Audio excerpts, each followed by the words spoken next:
Mâna mai jos acolo. Ca multe altele. Un meci de infarct, un meci pe care l-am întors. În sfertul 3, cred că au avut 11-12 puncte. Era situația destul de grea. Mă bucur că băieții au înțeles și am schimbat un pic ritmul jocului. Însă acolo s-a întors practic și coșurile de 3 puncte final al lui Selecției, coșurile de David Lawrence A început cu bine săptămâna mare pentru voi?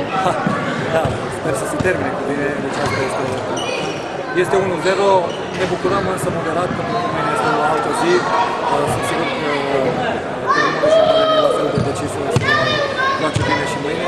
Noi trebuie să jucăm mai exact, ne-am făcut foarte multe greșeli, în special în tranziție ofensivă. Dacă în primele două sferturi am avut, cred că 11 pase greșite din care 6 pe atac, a doua repriză am avut mari probleme în execuție și de aceea s-au și distanțat la un moment dat la 2. Scorul la limită în toate meciurile de până înainte? Nu știu, nu pot să vă spun. Eu știu că putem să jucăm. Dacă învinge și mâine un pas important spre semifinală. Nu înseamnă nimic. Da, Va fi o serie grea, fiecare meci trebuie tratat individual, va fi foarte greu. Ai avut ceva emoții că nu puteți reveni? Erai foarte tensionat la un moment dat. Am foarte tensionat pentru că am vrut să vadă jucătorii mei că trebuie să producă o schimbare în ei, în mentalitate, în modul în care se apără și au reușit să facă. A început play-off-ul cu adevărat? Play-off, da.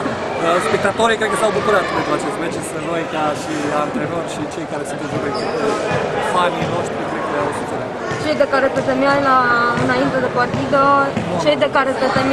de partidă, au făcut diferența? Da, au făcut diferența, absolut. Watson și Stănescu sunt doi oameni cruciali.